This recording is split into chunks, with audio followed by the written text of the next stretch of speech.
ರೇಣುಕಾಸ್ವಾಮಿ ಕೊಲೆ ಪ್ರಕರಣದಲ್ಲಿ ಜೈಲು ಸೇರಿದ ನಟ ದರ್ಶನ್ಗೆ ಈಗ ಮತ್ತೊಂದು ದೊಡ್ಡ ಪ್ರಾಬ್ಲಮ್ ಎದುರಾಗಿದೆ.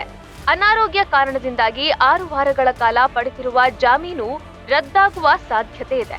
ಈ ಬಗ್ಗೆ ಖುದ್ದು ಗೃಹ ಸಚಿವರೇ ಸ್ಫೋಟಕ ಮಾಹಿತಿಯನ್ನ ನೀಡಿದ್ದಾರೆ. ಜಾಮೀನು ಪಡೆದಿರುವ ದರ್ಶನ್ಗೆ ಬಿಗ್ ಶಾಕ್. ಕೊಲೆ ಕೇಸ್ ಆರೋಪಿ ನಟ ದರ್ಶನ್ ಅವರ ಮಧ್ಯಂತರ ಜಾಮೀನು ರದ್ದಾಗುವ ಸಾಧ್ಯತೆಗಳು ಹೆಚ್ಚಾಗಿದೆ. ಸದ್ಯ ಜಾಮೀನು ಅವಧಿಯ 6 ವಾರಗಳ ಪೈಕಿ 4ನೇ ವಾರ ಮುಕ್ತಾಯವಾಗ್ತಿದ್ದು, ಇನ್ನೆರಡು ವಾರ ಬಾಕಿ ಇದೆ. ಈ ಬಗ್ಗೆ ಗೃಹ ಸಚಿವ ಡಾಕ್ಟರ್ ಜಿ ಪರಮೇಶ್ವರ್ ಮಹತ್ವದ ಮಾಹಿತಿ ನೀಡಿದ್ದು, ದರ್ಶನ್ ಜಾಮೀನು ರದ್ದಾಗುವ ಸ್ಫೋಟಕ ಸುಳಿವು ನೀಡಿದ್ದಾರೆ. ಇದು ನಟ ದರ್ಶನ್ಗೂ ಭಾರಿ ಆಘಾತ ಉಂಟು ಮಾಡುವ ಸಾಧ್ಯತೆ ಇದೆ. ದರ್ಶನ್ ಮಧ್ಯಂತರ ಜಾಮೀನು ರದ್ದು ಫಿಕ್ಸ್. ಜಾಮೀನು ರದ್ದತಿಗೆ 2 ಕಾರಣ ಕೊಟ್ಟ ಪರಮೇಶ್ವರ್. ಈ ಬಗ್ಗೆ ಗೃಹ ಸಚಿವ ಡಾಕ್ಟರ್ ಜಿ ಪರಮೇಶ್ವರ್ ಮಹತ್ವದ ಮಾಹಿತಿ ನೀಡಿದ್ದು, ಮಧ್ಯಂತರ ಜಾಮೀನು ತಕ್ಷಣಕ್ಕೆ ರದ್ದು ಕೋರಿ ಹೈಕೋರ್ಟ್ಗೆ ಹೋಗುತ್ತೇವೆ ಅಂತ ಹೇಳಿದ್ದಾರೆ. ಅಲ್ಲದೆ ರೇಣುಕಾಸ್ವಾಮಿ ಕೊಲೆಯಾದ ಜಾಗದಲ್ಲಿ ನಟ ದರ್ಶನ್ ಹಾಜರಿದ್ದ ಫೋಟೋ ಪೊಲೀಸರಿಗೆ ದೊರಕಿದ್ದು, ಅದನ್ನ ಕೋರ್ಟ್ಗೆ ಸಲ್ಲಿಸಿ ಜಾಮೀನು ರದ್ದುಪಡಿಸಲು ಅಗತ್ಯ ಕ್ರಮ ವಹಿಸಲಾಗುವುದು ಅಂತ ಹೇಳಿದ್ದು, ಅಭಿಮಾನಿಗಳಿಗೂ ಬರಸಿಡಿಲೆ ಬಡಿದಂತಾಗಿದೆ. ದರ್ಶನ್ ಮಧ್ಯಂತರ ಜಾಮೀನು ರದ್ದಾಗುವ ಬಗ್ಗೆ ಪರಮೇಶ್ವರ್ ಹೇಳಿದ್ದೇನು ಅಂತ ನೋಡೋದಾದ್ರೆ,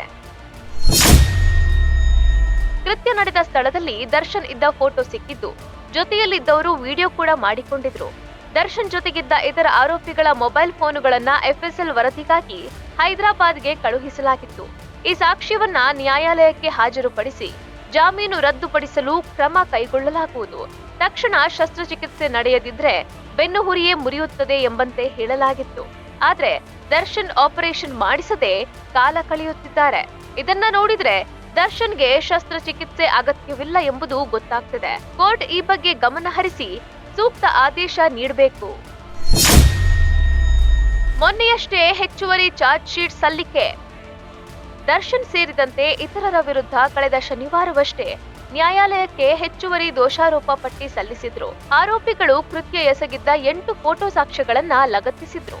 ನಗರ 57ನೇ ಸಿಸಿಎಚ್ ನ್ಯಾಯಾಲಯಕ್ಕೆ ಆರೋಪಿಗಳ ವಿರುದ್ಧ ಸುಮಾರು 1300 ಪುಟಗಳ ಹೆಚ್ಚುವರಿ ದೋಷಾರೋಪ ಪಟ್ಟಿಯನ್ನ ಸಲ್ಲಿಸಲಾಗಿತ್ತು.